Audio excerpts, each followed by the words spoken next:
اگر انسان کو خیالات تنگ کرنا چاہتے ہیں تو اس کا علاج کیا ہے؟ حضرت عبداللہ بن مسعود رضی اللہ تعالی عنہ نے فرمایا ہے کہ اللہ کے نبی صلی اللہ علیہ وسلم سے پوچھا گیا، یا رسول اللہ، ہمارے دل میں کفر، فسق، فجور، گناہوں کے مختلف قسم کے خیالات آتے ہیں، ان کا کیا حکم ہے؟ اللہ کے نبی صلی اللہ علیہ وسلم نے فرمایا تھا، ذاک محض الایمان، یہ جو خیالات آتے ہیں یہ خالص ایمان کی علامتیں ہیں۔ اب ایمان کی علامتیں ہیں یہ تب انسان سمجھے گا جب مکمل بیان یا مکمل موضوع ان کے سامنے ہو۔ حضرت ڈاکٹر عبدالحی عارفی رحمۃ اللہ علیہ نے لکھا ہے کہ ان کے پاس ایک ساتھی آیا اور انہوں نے یہ پوچھا کہ حضرت، ہم نماز پڑھتے ہیں لیکن نماز میں خیالات آتے ہیں، نماز میں وساوس آ جاتے ہیں، اور اسی طرح ہم سجدہ بھی کرتے ہیں تو سجدے کی حالت میں بھی وسوسہ پیدا ہو جاتا ہے، خیال پیدا ہو جاتا ہے، تو ہماری جو نماز ہے یا ہمارا جو سجدہ ہے یہ سجدہ بہت گندہ سجدہ ہے، ناپاک سجدہ ہے، یہاں تک کہ ہم بہت زیادہ پریشان ہیں، اور اللہ کے سامنے ہم ایسے اگر گندہ ناپاک سجدہ کریں تو اس کا کیا ہوگا، ہماری نماز کا کیا ہوگا، ہمارے اس سجدے کا کیا ہوگا؟ اور حضرت کو فرماتے ہیں کہ ہم بہت پریشان ہیں، اس کا کوئی علاج بتائیں تاکہ ہم اس طرح گندے سجدے سے اور اس طرح چیزوں سے پاک رہیں، اس پریشانی سے ہم بچ جائیں، کوئی اس طرح طریقہ بتاؤ۔ تو حضرت نے ان کو بتایا کہ آپ یہ بتائیں کہ آپ نے جو سجدہ کیا ہے یہ سجدہ پاک ہے یا ناپاک ہے، یہ سجدہ گندہ ہے یا یہ سجدہ پاک ہے؟ انہوں نے کہا تھا کہ جب ہم سجدہ کرتے ہیں تو سجدے میں مختلف قسم کے شہوانی خیالات آ جاتے ہیں، تو اسی وجہ سے یہ ہمارا جو سجدہ ہے یہ بہت ہی گندہ ہے، بہت گندے خیالات آتے ہیں۔ تو حضرت نے فرمایا کہ جب آپ کا سجدہ گندہ ہے اور اللہ تعالیٰ تو پاک ہیں، اللہ کو پاک سجدہ کرنا چاہیے، آپ نے جو سجدہ کیا وہ تو گندہ ہے، تو پھر آپ اس طرح کریں کہ اللہ کو سجدہ نہ کریں بلکہ اللہ کے بجائے مجھ جیسے ناپاک بندے کو سجدہ کریں۔ سجدہ بھی آپ کا ناپاک ہے اور میں بھی ناپاک ہوں، تو لہٰذا سجدہ مجھے کریں۔ اس وقت اس بندے نے حضرت کو فرمایا کہ توبہ توبہ، حضرت آپ کیسی باتیں کرتے ہیں، میں آپ کو کیسے سجدہ کر سکتا ہوں؟ تو اس وقت حضرت نے سمجھایا کہ دیکھ لیں، یہ اس بات کی دلیل ہے، یہ اس بات کی علامت ہے کہ آپ نے جو سجدہ کیا ہے یہ اللہ کے لیے ہی کیا ہے۔ جب آپ انسان کو سجدہ کرنے پر آپ آمادہ نہیں ہوتے، آپ سے گوارا نہیں ہوتا کہ میں انسان کو کیسے سجدہ کروں، تو یہ اس بات کی علامت ہے کہ آپ کا سجدہ بھی ٹھیک ہے، آپ کا سجدہ پاک ہے، اور یہ سجدہ صرف اللہ تعالیٰ کے سامنے ہوتا ہے، اللہ کے غیر کے سامنے نہیں ہوتا۔ تو حضرت ان کو سمجھا رہے تھے کہ اگر یہی سجدہ ناپاک ہوتا تو اللہ تعالیٰ اس پر کوئی زجر، کوئی توبیخ، ڈانٹ ڈپٹ اور اس کا کوئی وبال، گناہ کا تذکرہ فرماتے، لیکن اللہ تعالیٰ نے کوئی تذکرہ نہیں فرمایا کہ اس پر گناہ ہے یا سزا ہے یا عذاب ہے، بلکہ اللہ تعالیٰ کو قبول ہے۔ تو ہم اگر پیشانی زمین پر رکھتے ہیں تو اس کا یہ مطلب ہے کہ ہماری پیشانی یہ اللہ تعالیٰ کے سامنے سرخرو ہے، اللہ کے سامنے سجدہ کرتی ہے۔ ہم جب سر جھکاتے ہیں تو اس کا یہ مطلب ہے کہ ہم سر اللہ کے سامنے جھکاتے ہیں، غیر کے سامنے نہیں جھکاتے۔ جب ہمارے گھٹنے، ہمارے ہاتھ، ہمارے پاؤں یہ اللہ کے سامنے جھکتے ہیں تو اس کا یہ مطلب ہے کہ ہمارے اعضاء اللہ کے سامنے سر جھکاتے ہیں، اللہ کے سامنے سجدہ ریز ہوتے ہیں، اللہ کے سامنے سجدہ کرتے ہیں، غیر کے سامنے سجدہ نہیں کرتا۔ تو لہٰذا یہ سوچ کہ ہمارا سجدہ گندہ ہے، ناپاک ہے، یہ وہم ہے، یہ خیال ہے، اس کو اپنے دماغ سے ہٹاؤ۔ اللہ کی جانب سے ایسے خیالات پر کوئی مواخذہ نہیں ہوتا۔ اور کبھی کبھی یہ جو خیالات آتے ہیں اس میں مصلحت بھی ہوتا ہے۔ اگر ہم جیسے بندے یہ کہیں کہ ہم نماز خشوع و خضوع کے ساتھ پڑھتے ہیں، اس انداز میں پڑھتے ہیں کہ ہمارے خیال میں اللہ کے علاوہ کسی اور کا نہ خیال آئے، نہ گمان آئے، نہ کوئی فکر آئے، تو اگر ہم اس درجے کی نماز پڑھیں تو پھر ہمارے اندر تکبر آ جائے گی، عجب پیدا ہو جائے گی، اور پھر ہم اسی انتظار میں ہوں گے کہ اللہ تعالیٰ نے ہمیں ایک مقام دیا ہے، ایک بہت بڑا مرتبہ دیا ہے، تو انسان کے اندر تکبر پیدا ہو جائے گا۔ بزرگوں نے لکھا ہے کہ ایک جولاہ تھا، اس نے نماز پڑھی، صلی الحائق رکعتین وانتظر الوحی، ایک جولاہ تھا، اس نے نماز پڑھی 2 رکعت اور پھر نماز پڑھنے کے بعد اسی جگہ پر بیٹھا اس بات کے انتظار میں کہ اللہ تعالیٰ میرے اوپر وحی کب نازل کرے گی۔ تو یہ اس بات کی علامت ہے کہ اللہ تعالیٰ ہر بندے کو یہ مقام نہیں دیتا۔ اللہ تعالیٰ انسان کے ظرف کو دیکھتا ہے کہ اس بندے کے اندر کتنی بات برداشت کرنے کی صلاحیت موجود ہے۔ اگر انسان کا ظرف وسیع ہے، بڑا ہے، تو اللہ تعالیٰ اسی طرح مقام عطا فرماتے ہیں۔ اگر ظرف چھوٹا سا ہے، اس کے اندر صلاحیت برداشت کرنے کی صلاحیت موجود نہیں ہے، پھر اللہ تعالیٰ اس کو وہ مقام بھی نہیں دیتے۔ 1-2 مثال آپ کو سمجھا دیتا ہوں۔ ایک غبارہ ہے، چھوٹا سا غبارہ ہے، انسان کہتا ہے کہ اس غبارے کے اندر میں ہوا ڈال دوں یا اس کے اندر میں پانی ڈال دوں، ہوا سے بھر دوں اور اس کے اندر 1 ڈرم پانی ڈالوں، تو اس غبارے میں اتنی صلاحیت نہیں ہے کہ وہ 1 ڈرم پانی کو برداشت کرے، وہ فوراً پھٹ جائے گا۔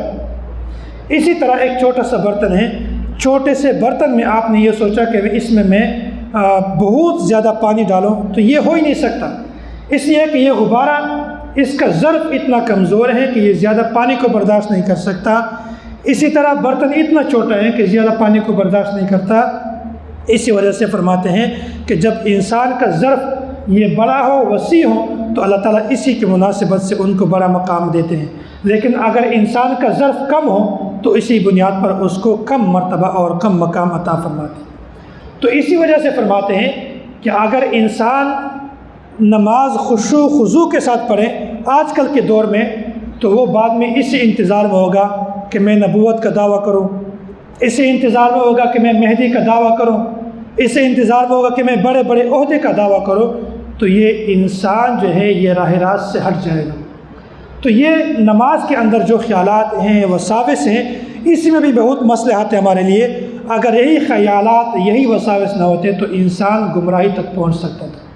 بہرحال جو خشوع اور خضوع کی نماز پڑھنے والے تھے وہ اعلیٰ قسم کے لوگ تھے۔ ہم جیسے خشوع خضوع کے ساتھ کہ بندہ یہ سوچ لے کہ ہم نماز پڑھیں لیکن اللہ کے علاوہ نماز میں کسی چیز کا خیال نہ آئے، یہ ممکن ہی نہیں ہے۔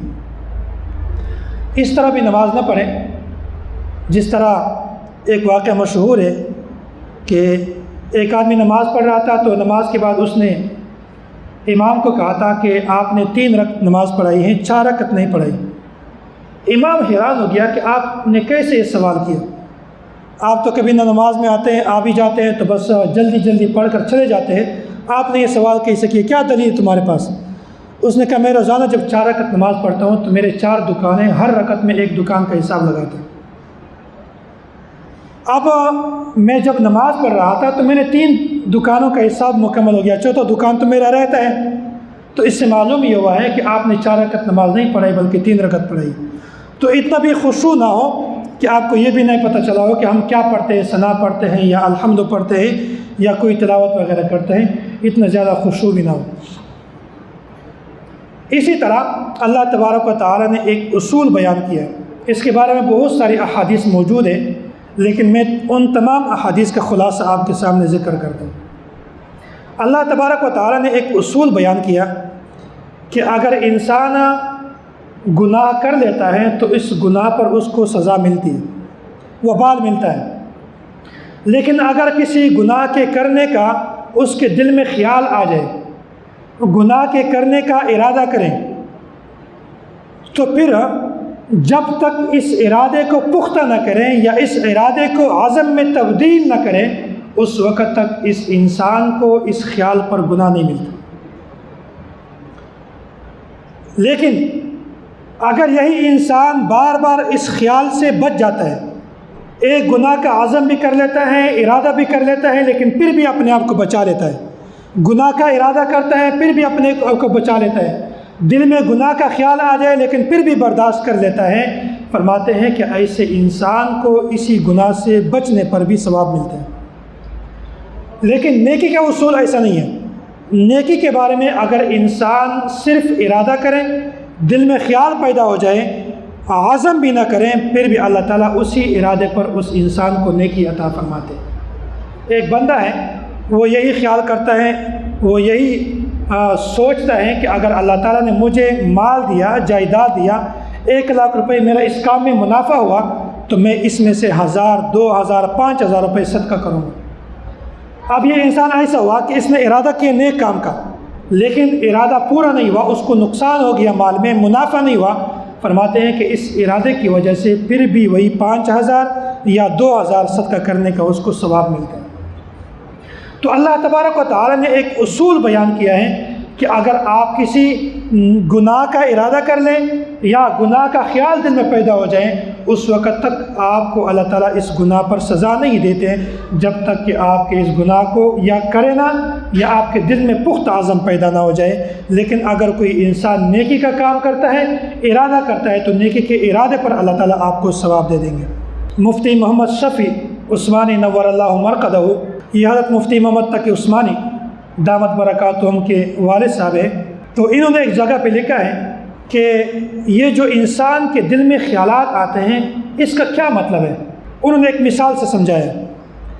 مثال یہ دیا ہے کہ یہاں پر کسی آدمی کو دوسرے بندے نے کہا تھا کہ جو ملک کے بادشاہ ہیں، وزیر اعظم ہیں، وہ آپ کو یاد فرما رہے تھے، وہ آپ کو بلا رہے تھے کہ عصر سے پہلے آپ نے مجھ سے ملاقات کرنا ہے، یا ٹائم مختصر بتا دیتے ہیں کہ 10 منٹ کے اندر انہوں نے کہیں جانا ہے، آپ کی ملاقات ضروری ہے۔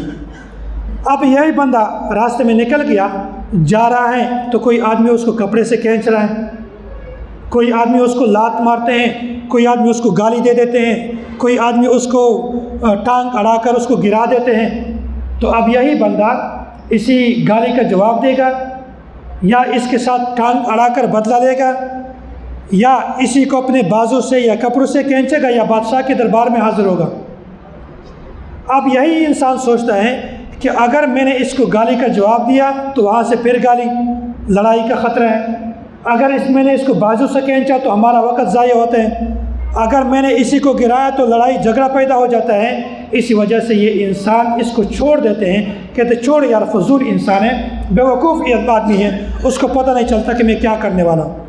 اب یہی انسان کا جو مقصد ہے، اس مقصد اصلی تک پہنچنا اس کے لیے ضروری ہے۔ اسی وجہ سے حضرت فرماتے ہیں کہ اگر آپ کا ایک ہدف ہے، نماز ہے یا کوئی دین کا کام ہے، جب آپ ہدف مقرر کر لیں کہ میں نے یہاں تک پہنچنا ہے، پھر راستے میں آپ کے سامنے تکالیف آ جائے، ان تکالیف کو برداشت کرنا ہوگا۔ آپ کو اس راستے میں کوئی گالی دے دے، کوئی آپ کو برا بھلا کہے، آپ نے توجہ نہیں دینی۔ آپ کے ذہن میں دل میں خیال آ جائے، شیطان کوئی گناہ کا ارادہ پیدا کرے، آپ نے اس کی طرف دھیان نہیں دینا، سوچ نہیں کرنا، فکر اس کی طرف نہیں دینی، بلکہ یہ سوچنا ہے کہ میں نے اللہ کی عبادت کرنی ہے اور یہی ہمارا مقصودی چیز ہے، ہم نے یہاں تک پہنچنا ہے۔ تو حضرت فرماتے ہیں کہ جس طرح ایک انسان بادشاہ کے دربار تک پہنچنے کے لیے رکاوٹوں کی طرف اپنا توجہ نہیں کرتا کہ یہ رکاوٹ ہے، اس رکاوٹ کو ہٹاؤ، میں نے اپنی منزل تک پہنچنا ہے، اسی طرح انسان جب عبادت کرتا ہے، نیک اعمال کرتا ہے، تو ان کو یہی سوچنا چاہیے کہ میرا مقصد کیا ہے، میرا منزل کیا ہے، میں نے وہاں تک پہنچنا ہے، چاہے شیطان ہو یا شیطان کا باپ کیوں نہ آئے، وہ درمیان میں رکاوٹ ڈالے، ہم نے اس کی طرف کوئی توجہ نہیں کرنی۔ حضرت مولانا اشرف علی تھانوی رحمۃ اللہ علیہ فرماتے ہیں، ایک صاحب کا میرے پاس خط آیا، اور خط میں یہ لکھا ہوا تھا کہ حضرت ہم نماز پڑھتے ہیں، لیکن نماز میں غلط اور گندے خواہشات ہوتے ہیں، خیالات ہوتے ہیں، غلط قسم کے سوچ ہوتے ہیں، تو ہم نماز کو کس طرح درست کریں؟ یہ جو ہمارے خیالات ہیں، اس خیالات کے ساتھ ہم کیا کریں؟ تو حضرت نے جوابی خط لکھا کہ ایک ہے خیالات کا آنا، ایک ہے خیالات کو لانا۔ خیالات کا آنا جو ہے، اس پر کوئی قسم کا وبال نہیں ہے، کسی قسم کا کوئی گناہ نہیں ہے۔ انسان ہے، نماز پڑھتا ہے، خیالات آتے ہیں جاتے ہیں، خیالات آتے ہیں جاتے ہیں، اس پر کوئی گناہ نہیں ہے، کوئی وبال نہیں ہے۔ لیکن ایک ہے خیالات کو لانا، آپ نماز میں کریں، جان بوجھ کر کسی چیز کا خیال لاتے ہیں، فرماتے ہیں کہ اس پر وبال بھی ہے، اس کا گناہ بھی ہے۔ تو اگر ہم نماز پڑھتے ہیں تو نماز اس انداز میں پڑھ لیں کہ ہم خیالات اگر آ جائیں اس کو بھی دور کریں، لیکن قصداً ہم خیالات کو نہ لائیں۔ حضرت کے ملفوظات میں ایک واقعہ لکھا ہوا ہے کہ بہت سارے لوگ یہ پوچھتے ہیں کہ جب ہم پہلے دور میں نماز پڑھتے تھے تو ہم شوق سے نماز پڑھتے تھے، جب ہم نماز پڑھتے تھے تو نماز کا ایک مزہ آتا تھا، لیکن آج کل جب ہم نماز پڑھتے ہیں تو نماز میں وہ مزہ نہیں آ رہا، اس کی کیا وجہ ہے؟ تو کیا ہماری نماز قبول ہی نہیں ہوتی؟ یا کوئی ایسا مسئلہ ہے کہ جو ہمارا مزہ ہے یا لطف ہے وہ دوبارہ واپس آ جائے؟ ہمیں کوئی طریقہ بتائے۔ حضرت فرماتے ہیں کہ نماز جو ہے یہ مزے کے لیے نہیں شریعت نے اتاری ہے۔ شریعت کی طرف سے جو ہم پر مشروع کی گئی ہیں، فرض کی گئی ہیں، یہ مزے لینے کے لیے نہیں ہے، یہ لطف اٹھانے کے لیے نہیں ہے، بلکہ یہ اللہ تعالیٰ کی ایک عبادت ہیں، جسمانی عبادت ہیں، اس کے عبادت کرنے کا الگ اپنا طریقہ ہے۔ بس اس طریقے سے آپ عبادت کرو، مزہ آئے تب بھی قبول ہے، مزہ نہ آئے تب بھی قبول ہے۔ مزہ نہ آنے پر ثواب میں کمی نہیں ہوتی۔ اسی وجہ سے حضرت یہ فرماتے ہیں کہ اگر نماز میں مزہ آئے تب بھی ہم پڑھیں گے، اگر مزہ نہ آئے تب بھی ہم نماز پڑھیں گے۔ اسی طرح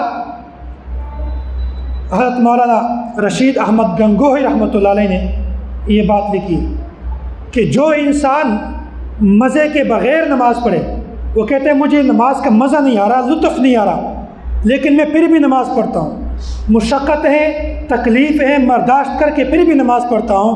حضرت فرماتے ہیں کہ ایسے بندے کے لیے دو بڑے بڑے انعامات ہیں۔ ایسے آدمی کے لیے دو قسم کی خوشخبری ہیں۔